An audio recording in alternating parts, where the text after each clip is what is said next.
ආයිබෝවන් ඔබව අදත් මග නාලිකාවට සාදරයෙන් පිළිගන්නවා. පසුගිය වැඩසටහනේදී මම ඍජුව සාකච්ඡා කළා දරුවෙකුගේ මුල් දෙවසර තුල ඇති වටිනාකම ගැන. අද මම එතන සිට තරමක් දුරට සාකච්ඡා කරන්න බලාපොරොත්තු වෙනවා. මේ දරුවා කියලා කියන්නේ අපගේ නුවණින් පිරවිය යුතු හිස් මඳුන් වැනි පිහිටක් නැති අසරණෙක් ලෙස අපි දරුවා දෙස නොබැලිය යුතුයි. දරුවා කියලා කියන්නේ එහෙම කෙනෙක් නෙවෙයි. ගුරුවරුන් හා මනෝවිද්‍යාඥයින් හැටියට, මනෝපදේශකයන් හැටියට අපට කරන්නට පුළුවන් දේ තමයි මේ ස්වාමියෙකුට සේවය කරන මෙහෙකරුවෙකු වගේ මේ දරුවා දිහා බලාගෙන ඉන්න එක. ඒ වගේම දරුවාගේ පවතින සිදුවෙමින් පවතින කාර්යයන් වලට උදව් කිරීම. මේක තමයි ගුරුවරු සහ මනෝ උපදේශකයන් වන අපට කරන්නට තියෙන මහඟු බලපෑම, මහඟු ක්‍රියාකාරීත්වය. අපි ගොඩක් වෙලාවට හිතාගෙන ඉන්නේ මේ දරුවන් හිස් බඳුන් කියලා. ඒ නිසා අපි අපේ දැනුමෙන් දරුවන් පුරවන්නට හදනවා. ඒක තමයි වර්තමාන සමාජයේ සිද්ධ වෙලා තියෙන්නේ. අලුත් මුහුණුවරකින් හිට ගන්නට මම ඔබට ආරාධනා කරන්නේ මෙන්න මේ නිසායි. නිසා අද වැඩසටහන සම්පූර්ණයෙන්ම මෙන්න මේ ගැන සාකච්ඡාවක් කරනවා. ඇත්තටම ගුරුවරයාගේ කාර්ය වන්නේ කතා කිරීමම නොවේ. දරුවා සඳහා නිර්මාණය කරන ලද විශේෂ පරිසරයක් තුළ ප්‍රේරණ, අපි කියනවා ප්‍රේරණ කියලා කියන්නේ පෙළඹවීම් ගණනාවක් අනුපිළිවෙලක් ඇතුව සම්පාදනය කිරීම තමයි මේ ගුරුවරයා කරන්න ඕනේ. නමුත් අද ගුරුවරයා කියලා කියන්නේ කතිකයෙක්. ඔහු කරන්නේ කතා කරන එක. දරුවාගේ ප්‍රේරණ ස්වභාවය, දරුවාව ප්‍රේරණ වලට, පෙළඹවීම් වලට යොමු කිරීම කියන ප්‍රධාන කාර්යයෙන් ගුරුවරයා අද ඈත් වෙලා තිබෙනවා. ඔහු කරන්නේ යම්කිසි ප්‍රතිඵලයක් ලබා ගන්නට ගුරුවරයා කරන්නේ ප්‍රතිඵලයක් ලබා ගන්නට සිසුවාව පුහුණු කිරීම. ඒක තමයි මේ වර්තමාන සමාජ පිරිහීමට මූලික හේතුව. ඒක නෙමෙයි අපි කරන්න ඕන. අද ගුරුවරයාගේ කාර්යය නිවැරදිව සිදු කරනවාද කියලා ඇත්තටම ප්‍රශ්නයක් යොමු වෙලා තියෙනවා. පෙළඹවීම කියලා කියන්නේ ඒක. ශිෂ්‍යයෙක් ගත්තොත් එහෙම ඇත්ත වශයෙන්ම පූර්ව ප්‍රාථමික, කනිෂ්ඨ, ජ්‍යෙෂ්ඨ සහ උසස් කියලා ප්‍රධාන කොටස් පහකට තමන්ගේ අධ්‍යාපනය බෙදෙනවා. මේ දරුවාගේ අධ්‍යාපනය බෙදෙනවා. අද ප්‍රාථමික මට්ටමින් තමයි අධ්‍යාපනය ආරම්භ කරන්නේ. අවසානයේ උසස් මට්ටමින් අවසන් වෙනවා. කනිෂ්ඨ සහ ජ්‍යෙෂ්ඨ කියන ස්තර දෙකක් ඒ තුල තිබෙනවා කියලා ගුරුවරයා දන්නේත් නැති තත්ත්වයට පත් වෙලා තියෙනවා. මොකද්ද පූර්ව ප්‍රාථමික කියලා මම කිව්වේ? පූර්ව ප්‍රාථමික කියලා කියන්නේ ඇත්තටම අම්මා සහ තාත්තා ගාව හැදෙන කාල සීමාව. එතනදී අද පූර්ව ප්‍රාථමික අවස්ථාවෙන් අද අම්මා සහ තාත්තා කියන දෙදෙනාම පැනලා යනවා. ඒ නිසා ඒගොල්ලන් රැකී ආරක්ෂාවට යන නිසා පූර්ව ප්‍රාථමික අවස්ථාව දරුවට අහිමි කරලා තියෙනවා. උදාහරණයක් හැටියට ගත්තොත් එහෙම අපි කියන අධිවාසුරකම් මධ්‍යස්ථාන වලට රැකියාවට යන අම්මා තාත්තා ළමයාව යොමු කරනවා. එහෙම නැත්නම් අපි කියනවා නැනි කෙනෙක් ගාව, නැත්නම් සේවිකාවක් ගාව දරුවාව රැක බලා ගන්නට යොමු කරනවා. එතකොට පූර්ව ප්‍රාථමික අවස්ථාව දරුවාට අහිමි වෙන්නේ මෙන්න මේ ආකාරයෙන්. පූර්ව ප්‍රාථමික අවස්ථාව ගැන මම ගිය සතියේදී සෑහෙන දුරට කතා කරපු නිසා මම මේ සතියේදී ඒ ගැන සාකච්ඡා කරන්නේ නැහැ. ඊට පස්සේ අපි එනවා ක්‍රමයෙන් ප්‍රාථමික තත්වයට. මේ ප්‍රාථමික අධ්‍යාපනය කියලා කියන්නේ මොන්ටසෝරිය කියලා අපි අදහස් කරන පෙර පාසල් කාල සීමාවෙන් පටන් අරගෙන 1 2 3 වගේ 4 5 කියන කාල සීමාවට අපි ප්‍රාථමික කියන අධ්‍යාපන කාල සීමාව එකතු කරනවා. ඊළඟට කනිෂ්ඨ. මොකද මේ කනිෂ්ඨ කියලා කියන්නේ? ඇත්තටම කනිෂ්ඨ කියලා කියන්නේ දරුවන් මල්වරවියට පාතබන්නට සූදානම් වන අධ්‍යාපන කාල සීමාව. කුකුස ආරම්භ වෙන්නේ මෙතනින් නෙමේ වුණත් කුකුස වැඩි දියුණු වෙන්නේ සැකය. කුකුස කියලා කිව්වේ සැකය වැඩි දියුණු වෙන්නේ මෙන්න මේ කාල සීමාවේ. මෙතනදී විශේෂයෙන්ම දරුවාව මෙහෙවිය යුතු වන්නේ ඉතාමත් හොඳ අධ්‍යාපනයක්, ඉතාමත් හොඳ අත්දැකීමක් තිබෙන ගුරු භවතුන් විසින් ඇත්තටම පාසලක කනිෂ්ඨ ශාස්ත්‍රය නියෝජනය කළ යුත්තේ මුහුකුරා ගිය ගුරුවරුන්. ඇත්තටම කනිෂ්ඨ කියලා අපි මේක වෙන් නොකිරීමේ වරද තමයි මේ අද මේ පෞරුෂය කියන ප්‍රශ්නේදී විශේෂයෙන්ම බලපාලා තියෙන්නේ. එතකොට මේ කනිෂ්ඨ භාවය එතකොට අපි සාකච්ඡා කළොත් 7 8 9 වගේ කාල සීමාව. දරුවා තමන්ගේ අධ්‍යාපනය සම්බන්ධ තීරණ ගන්න කාල සීමාව. අද පැහැදිලිවම පාසල විසින් මේ කනිෂ්ඨ භාවය, කනිෂ්ඨ කාල සීමාව අත්හැරලා දාලා තියෙනවා. ඒක තමයි මේ වර්තමාන ව්‍යසනයේ මූලික හේතුව වෙලා තියෙන්නේ. එතකොට මගේ යෝජනාව පූර්ව ප්‍රාථමික අවස්ථාව, ප්‍රාථමික අවස්ථාව, කනිෂ්ඨ අවස්ථාව, ඒ වගේම ජ්‍යෙෂ්ඨ අවස්ථාව. මෙතන ජ්‍යෙෂ්ඨ කියලා අදහස් කරන්නේ ඇත්තටම සාමාන්‍ය පෙළ සිට O level මේ උසස් පෙළ දක්වා යන ගමන් මාර්ගය. ඒ කාල සීමාව ජ්‍යෙෂ්ඨ භාවය. ඊට පස්සේ තමයි උසස් අධ්‍යාපනය සිද්ධ වෙන්නේ. ඒතර උසස් පෙළ කියලා කිව්වට මේ උසස් අධ්‍යාපනය ආරම්භ වෙන්නේ එතනින් වුණාට උසස් පෙළ කියන කාල සීමාව නෙමෙයි උසස් කියන අධ්‍යාපන කාල සීමාව විය යුත්තේ. ඒක වැරදි. විශ්වවිද්‍යාල අධ්‍යාපනය සහ ඉන් එහා පශ්චාත් කාල සීමාව. එතකොට අද ගොඩක් වෙලාවට කුඩා කාලේ දරුවාව රැකබලාගෙන ඇවිල්ලා උසස් පෙළදී ගුරුවරයා සහ අම්මා තාත්තා දරුවව අධ්‍යාපනිකව අතහැරලා දානවා. හේතුව දැන් ඒගොල්ලෝ ලොකුයි, ඒගොල්ලන්ට දෙයක් කරගන්නට පුළුවන් කියලා. ඒ නිසා මේ අධ්‍යාපන රටාවේ මේ අධ්‍යාපනය දරුවන්ට ලබා දෙන විදිහේ ලොකු වැරද්දක් තියෙනවා කියලා මම හැම වෙලාවෙම සාකච්ඡා කරන්නේ ඒ නිසයි. ඒතර පූර්ව ප්‍රාථමික අවස්ථාව, ප්‍රාථමික අවස්ථාව, කනිෂ්ඨ අවස්ථාව, ජ්‍යෙෂ්ඨ අවස්ථාව, උසස් කියන කාරණා පහකට මේ කාලරාමුවකට මේ දරුවාව යොමු කළා නම් අද අරගල පවත්වනවා රටක ජනාධිපතිවරයා වෙනස් වෙන්න ඕන කියලා. මිනිසුන් පාරට බෑලා කැහ ගන්නවා. ඊට පස්සේ අපි කාවද පත් කරගන්නේ? ඒ පත් වෙන පුද්ගලයාත් මේ ආකාරයෙන්ම හැසිරෙන්නේ නැහැයි කියලා අපි කාටද වග වෙන්න පුළුවන්. එතකොට මෙතන තිබෙනවා අධ්‍යාපන රටාවේ ප්‍රශ්නයක්. මේ කියන නායකයන්, වර්තමානයේ ඉන්න නායකයන් මේ මෙවැනි අධ්‍යාපන කාල සීමාවන් තුළ පූර්ව කාලසටහනකට අනුව හැදිලා නැහැයි කියලා අද අපිට වර්තමානයේ පැහැදිලි වෙලා තියෙනවා. විධායක ජනාධිපතිවරයෙක් බලයටපත් වුණා. අවුරුදු කීපයක් යනකොට මිනිසුන් පාරට බැහැලා කියනවා ඔහු එපා කියලා. එතකොට පැහැදිලි අපිට අද වර්තමානයේ නායකයන්ගේ ප්‍රශ්නයක් තියෙනවා. මෙතන ඇටිටියුඩ්ස් වල ප්‍රශ්නයක් තියෙනවා. මේ ඇටිටියුඩ්ස් හැදුවේ කොතනද? අන්න එතන අපිට ගැටලුවක් තියෙනවා. කොතනද මේ ඇටිටියුඩ්ස් කියන දේවල් මග හැරුණේ? ඒ පූර්ව ප්‍රාථමික අවස්ථාවක් මේ දරුවාට නැති වෙච්ච නිසා භීෂණ සමයක් තිබුණා. ඒ කාල සීමාව තුළ ඒ පූර්ව ප්‍රාථමික අවස්ථාව, ප්‍රාථමික අවස්ථාව, කනිෂ්ඨ අවස්ථාව, ජ්‍යෙෂ්ඨ අවස්ථාව, උසස් කියන අවස්ථාවන් දරුවාට අහිමි කළා. නිකන් අධ්‍යාපනයක් පොතක් පෙරලගෙන ලබා දීගෙන ගියා. ළමයා කටපාඩම් කළා. කටපාඩම් කරලා ಗುಣධර්ම පැත්තකට විසි කළා. ඒකේ ප්‍රතිඵලය අද අපි භුක්ති විඳිනවා. විශේෂයෙන් මිනිසාට තියෙනවා ජීව ගුණය කියලා එකක්. මොකද්ද මේ ජීව ගුණය කියලා කියන්නේ? ඇත්ත වශයෙන්ම ජීව ගුණය කියලා කියන්නේ වෛද්‍යවරයා නෙමෙයි, ඉංජිනේරුවා නෙමෙයි, ගුරුවරයා නෙමෙයි. වෛද්‍යවරයා තුල මිනිසා,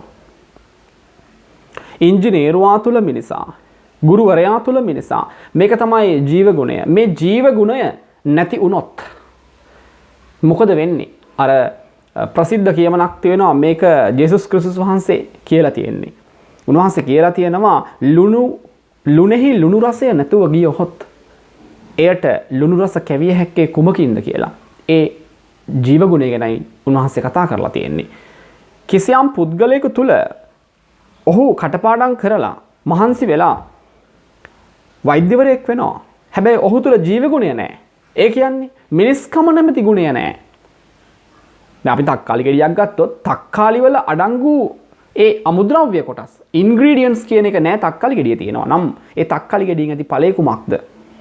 එතකොට මේ කියන පූර්ව ප්‍රාථමික අවස්ථාව, ප්‍රාථමික අවස්ථාව, කනිෂ්ඨ අවස්ථාව, ජ්‍යෙෂ්ඨ අවස්ථාව, උසස් අවස්ථාව යනාදී වශයෙන් අධ්‍යාපනයේ පන්තිවලට නොබෙදූ පාප කර්මය නිසා අද වෛද්‍යවරුන් ඕන හැටි ඉන්නවා. හැබැයි ඔහු ජීව ගුණය නෑ ඔහු තුල. ඉංජිනේරුවන් ඕන හැටි ඉන්නවා, ජීව ගුණය නැහැ. දේශපාලන නායකයන් ඕන තරම් ඉන්නවා, ජීව ගුණය නැහැ. ජීව ගුණය නැති උනේ කොතැනද? නැනීට බාර දීලා අම්මයි තාත්තයි වෙරට ගියා. ඔහුගේ පූර්ව ප්‍රාථමික අවස්ථාව උදුරා ගත්තා. එතනදී ඒ ජීව ගුණය වැඩුණේ නැහැ. ඒ ජීව ගුණය වැඩෙන ස්වභාවය මැරිලා ගියා. ජීවියා ඉතුරු වුණා, ජීව ගුණය අහිමි වුණා. ඒ නිසා අපිට අද කහකඩ රටක් ඉදිරිපත් වෙලා තියෙනවා. කහකඩ කියලා කියන්නේ එහි තෙතමනය නැහැ. තෙතමනයක් නැහැ, ජීව ගුණයක් නැහැ. ඒ නිසා මිනිසා හුදෙක් විශ්වවිද්‍යාලයේදී වර්ධනය වන්නෙක් නොව උපතේදී ආරම්භි දෙවසර තුල තීව්‍ර ලෙස වේගයෙන් ඉදිරියට යන මානසික වර්ධනයක් ඇති අයෙක් බව අපි අමතක කළ යුතු නැහැ. ඒ නිසා තමයි මගේ පසුගිය සාකච්ඡාව මම ගොඩාක් ගැඹුරට සාකච්ඡා කළේ ඒ දෙවසර තුල. අපි හිතන්නේ පුද්ගලයෙක් විශ්වවිද්‍යාලයේදී පරිණත වෙනවා කියලා. නැහැ, ඔහු පරිණත වෙන්නේ විශ්වවිද්‍යාලයෙන් නෙමෙයි. ඒ නිසා යම්කිසි කාල සීමාවකදී ඔහු තුල තීව්‍ර වන වේගයෙන් ඉදිරියට මානසික වර්ධනයක් ඇති වෙන්න ඕන. ඒ මානසික වර්ධනය ඇති කිරීමේහිලා මම ඉහතින් කියපු ඒ වැදගත් කාල රාමුව දරුවාට අධ්‍යාපන ලබා දීමේදී වැදගත් වෙනවා. මේ ගුරුවරුන් අද අධ්‍යාපන ලබා දෙන ගුරුවරුන් මේ ගැන සැලකිලිමත් වනවාද කියන එක පැහැදිලි ප්‍රශ්නයක්. මෙතන ගැටලුවක් තියෙනවා. ඊළඟට අපි සාකච්ඡා කරන්න ඕනේ අනෙක් ඕනෑම අවධියකට වඩා අර මම කතා කරපු අර පූර්ව ප්‍රාථමික අවස්ථාව ඇත්තටම දරුවාව රැක බලා ගන්න ඕනේ විශේෂයෙන්ම මේ පූර්ව ප්‍රාථමික අවස්ථාවේදී. ඔහුගේ අධ්‍යාපනය ඔහුට ලබා දීමේදී විශේෂයෙන්ම සැලකිලිමත් වෙන්නට ඕනේ මේ පූර්ව ප්‍රාථමික අවස්ථාවේදී බව අමතක කරන්න එපා. අර ප්‍රසිද්ධ කියමනක් තියෙනවා ආන්දා යවා තබාලා වලපත ගත්තාසේ. ධර්මසේන හාමුදුරුවෝ මේක ලියලා තියෙන්නේ. ඒ වගේ තමයි පූර්ව ප්‍රාථමික අවස්ථාවේදී දරුවා අත්හැරලා ඔහු ගැන බලන්නේ නැතුව කනිෂ්ඨ හෝ ජේෂ්ඨ කියන තත්වයේදී දරුවාව එක විෂයකට පන්ති 4කට 5කට යවලා අපි දරුවාගෙන් බලාපොරොත්තු වෙන්නේ මොකක්ද? ජීවගුණය රහිත ජීවියෙක් කියලා මතක තියාගන්න ඕන. ඒ නිසා මම මේ සාකච්ඡාවේදී මුලින්ම කියපු වචනය වාක්‍යය මම නැවත කියනවා. ඒ තමයි අපගේ නුවණින් පිරවිය යුතු හිස් බඳුන් වැනි පිහිටක් නැති අසරණයන් කියලා අපි දරුවා දිහා බලන්නට හොඳ නැහැ. අද වැඩිහිටියා අම්මා ගැන ගත්තොත් තාත්තා ගැන ගත්තොත් මාමා ගැන ගත්තොත් නැන්දා ගැන ගත්තොත් ආච්චි අම්මා සීයා ඊට පස්සේ ගුරුවරයා ඊට පස්සේ සෑම කෙනෙක්ම ළමයට අධ්‍යාපනය ලබා දෙන ඒගොල්ලෝ හිතන්නේ මේ මංගාවට ඇවිල්ලා ඉන්නේ හිස් බඳුනක්. පිහිටක් නැති හිස් බඳුනක්. ඇත්තටම අසරණෙක්. මෙයා මුකුත්ම දන්නේ නැහැ. ඒ නිසා දැන් ළමයි පොත පෙරලා ගන්න ඕගොල්ලෝ මුකුත්ම දන්නේ නැහැ. මම තමයි දන්නේ කියලා හිතලා ගුරුවරයා එවැනි තත්වයක් ආදේශ කරගෙන ඇත්තටම යම්කිසි අධ්‍යාපනයේ හිසින්ම වාගත්ත යම්කිසි තැනකට ආවේශ වෙලා අර දරුවා හිස් බඳුනක් කියලා හිතලා පුරවගෙන යනවා. මොනවද පුරවගෙන යන්නේ? Tamanට අවශ්‍ය දේ. එතකොට දරුවා කියන්නේ නුවණින් පිරවිය යුතු හිස් බඳුනක් නෙවෙයි. ඒ නිසා මම මේ සාකච්ඡාව ආරම්භ කරපු තැනට නැවත යනවා. ගුරුවරුන් හා මනෝපදේශකයන් වන අපට කළ හැක්කේ ඇත්තටම ස්වාමියෙකුට සේවය කරන මෙහෙකරුවෙකු මෙන් දරුවාගේ සිදුවෙමින් පවතින මේ වචනය ගැන නැවත සාකච්ඡා කරමු. දරුවාගේ සිදුවෙමින් පවතින කාර්යයට උදව් කිරීමයි. මොකද සිදුවෙමින් පවතින කියලා කිව්වේ? ඔහු තුල යාන්ත්‍රණයක් තියෙනවා. ඔහුගේ ඒ යන්ත්‍රණය දිහා බොහොම පැහැදිලිව උපේක්ෂාවෙන් බලන්නට හැකිනම් සෑම දරුවෙක්ම වෛද්‍යවරයෙක් කරන්නට උත්සාහ කරන්නේ නැතුව, ඉංජිනේරුවෙක් කරන්න උත්සාහ කරන්නේ නැතුව, ගුරුවරයෙක් කරන්න උත්සාහයක් කරන්නේ නැතුව, හෝ අසවල් විද්‍යාඥයෙක් කරන්නටම උත්සාහ කරන්නේ නැතුව ඔහු තුල පවතින යන්ත්‍රණය තේරුම් ගන්න අපිට හැකිනම් අන්න ඒකයි මම කිව්වේ දරුවා කියලා කියන්නේ නුවණින් පිරවිය යුතු හිස් භාජනයක් කියලා හිතන්නට එපා කියලා. මේක මම මේ සමස්ත සමාජයෙන්ම ඉල්ලන ඉල්ලීමක්. කරුණා කරලා මේ වැඩසටහනේදී මේ සාකච්ඡාවට හිත යොමු කරන්න. මේක ඔබ දන්න අය අතර බෙදා හරින්න. මේක ඔබට පිනක්. ඇත්තටම ඒ පිනක් කියලා කිව්වේ අර වචනයක් ආකාරයෙන්. වචනයක් තියෙනනේ පිනක් කියලා. මේක ඔබට යහපත් ක්‍රියාවක් වෙයි. මේක බෙදා හරින්න. මෙතන වැදගත් සාකච්ඡාවක් ඇත්තටම සිද්ධ වෙනවා. මේ දරුවට ගහලා, බැනලා, කටපාඩම් කරවලා, බාහිර බලයක් යොදවලා මේ දරුවාව Tamanට අවශ්‍ය දේ පුරවන්න එපා. ඔහු හිස් භාජනයක් නෙවෙයි. බොහෝ පාසල් හා විශ්වවිද්‍යාලවල දරුවාගේ මානසික ජීවිතය කෙරෙහි උනන්දුවක් දක්වන්නෙම නැහැ. කිසිම පාසලක කිසිම කියන වචනේ මම පැත්තකට දාන්නම් දැනට. බොහෝ පාසල්වල බොහෝ විශ්වවිද්‍යාලවල මේ දරුවෙක්ගේ මානසික ජීවිතය කෙරෙහි කිසිම උනන්දුවක් දක්වන්නේ නැහැ. සිසුවෙකුගේ පෝෂණය දුබල වුණොත් එහෙම නැත්නම් ඇත්තටම ඔහුගේ ක්‍රියාකාරීත්වය එන හිටියොත් ඒක කවදාවත් වටහා ගන්නේ නැහැ. ඒක එහෙම පෝෂණයේ අඩු වැඩිතාවයක් තිබුණොත් ඒක දිහා බලන්නේ ඇත්තටම සෞඛ්‍ය කෝණයෙන්. මේක මේ සෞඛ්‍ය කෝණයෙන් ඇත්තටම බැලීම වැරදි. මේක මානසික ආකාරයකින් මානසික කෝණයකින් බලන්නට ඕන. වැරදි හා නුසුසුසු අධ්‍යාපන ක්‍රම නිසා සිසුවාගේ අධ්‍යාපන ක්‍රම නිසා කියන්නේ ඔහුට ලබා දෙන අධ්‍යාපනයේ දෝෂ නිසා වැරදි ක්‍රම නිසා මානසික තත්ත්වය අභියෝගයට ලක් වෙලා ඇද්දැයි කිසිවෙක් ප්‍රශ්න කරන්නේ නැහැ. මොනවද මේ වැරදි ඉගැන්වීම් කියලා මම කිව්වේ?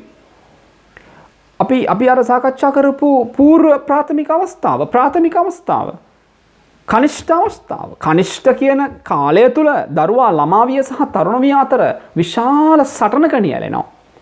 ඒ කාලය තුල දරුවා අධ්‍යාපනයට හිත යොමු කරන්නේ නැහැ. ඔහු ඒ කනිෂ්ඨ අවස්ථාවේදී තමන්ගේ ප්‍රතිවිරුද්ධ ලිංගයන් කෙරෙහි විශේෂ අවධානයක් යොමු කරනවා. සැකය තුල ලොකු සටනක් දියත් කරනවා. අධ්‍යාපනයේ පල්ලෙහාට බහිනවා. මේ කාල සීමාවේදී විශේෂයෙන්ම ওই කනිෂ්ඨ කියන කාල සීමාවේදී කනිෂ්ඨ අධ්‍යාපන කලාපය තුල ඔහු මොකද කරන්නේ? නිතර වැසිකිලි කැසිකිලි යනවා නම් නිතර පන්තියේ පුටු මේස කඩා දමනවා නම් ගුරුවරයාගෙන් නිතර දඬුවම් ලබා ගැනීමට පෙළඹෙනවා නම් ඒක පිටිපස්සේ මොකක් හරි දෙයක් තියෙනවා. ඒක පිටිපස්සේ මොකද්ද තියෙන්නේ? ඒක පිටිපස්සේ තියෙන්නේ පැහැදිලිවම මේ දරුවා උත්සාහ කරනවා ඇත්තටම අවධානය ලබා ගන්නට තත් කරනවා. කීයෙන් කී දෙනෙකුට මේක තේරුණාද? කීයෙන් කී දෙනෙකුට මේ ගුරුවරුන්ට මේක තේරුණාද? පුංචි සංදියේ මට මතකයි මම කනිෂ්ඨ කාලේදී මම නිතර වැසිකිලි කැසිකිලි යනවා. ඒ වැසිකිලි කැසිකිලි යාමේ අවස්ථාවක් නිසා නෙමෙයි. මං ගුරුවරියට ආදරෙයි. හැබැයි ගුරුවරිය මා දෙස බලන්නේ නැහැ. ඒ ගුරුතුමිය මා දෙස බලන්නේ නැත්තේ මම අදක්ෂ නිසා. මම පුංචි කාලේ අදක්ෂෙක්. මට ගණන් හදා ගන්න බෑ. මාහා සමවෙච්ච අනිත් දරුවන් ගණන් හදනකොට ඒගොල්ලන්ට very good කියලා දාලා තරුවක් දානකොට මට පුංචි ඊර්ෂ්‍යාවක් ඇති වුණා. ඉතින් මම ඒ ගුරුවරියගේ අවධානය ලබා ගැනීම නිසා මම කියනවා ටීචර් අර කටපාඩම් කරපු වචනයක් තියෙනවානේ මම ඉංග්‍රීසි භාෂාවට මූලික තැන දුන්නු සමාජ ක්‍රමයක අධ්‍යාපන ක්‍රමයක මම ඉගෙනුම ලැබුවේ. ඉතින් අපිට උගන්වලා තිබුණා may I go to the toilet කියලා. ඉතින් ඉංග්‍රීසියෙන් කියනවා නම් may I go to the toilet කියලා එහෙම නැත්නම් ගහනවා. ඉතින් මම අහනවා ටීචර්ගෙන් ගිහිල්ලා teacher may I go to the toilet. දවසට 4 වතාවක් වැසිකිලි කැසිකිලි යනවා. ඇයි? ඇත්තටම මකට ගිහිල්ලා මම හැරෙලා නැවත පාසලට මේ පන්තියට ඇවිල්ලා තියෙනවා. ඒ යන්නේ ගුරුතුමියගේ අවධානය දිනා ගන්න. කාටද මේක තේරුනේ? කාටවත් මේක තේරුන්නේ නැහැ. එතකොට දරුවා මේ පුටු මේස කඩා දමන්නේ. ඇත්තටම දඬුවම් වලට භාජනය වෙන්නට ස්වභාවයෙන්ම පෙළඹෙන්නේ ඇයි? ගුරුතුමියගේ අවධානය දිනා ගන්නට. මේක මේ කනිෂ්ඨ කියන කාල සීමාවේදී ආරම්භ වෙලා කනිෂ්ඨ කියන කාල සීමාවෙන් ජේෂ්ඨ කියන කාල සීමාවට එනකොට ඒ කාලපරාසයට එනකොට දරුවා විසින් ඒක මගහැරලා යනවා. එතන කිසිම ගැටලුවක් ඇති වෙන්නේ නැහැ.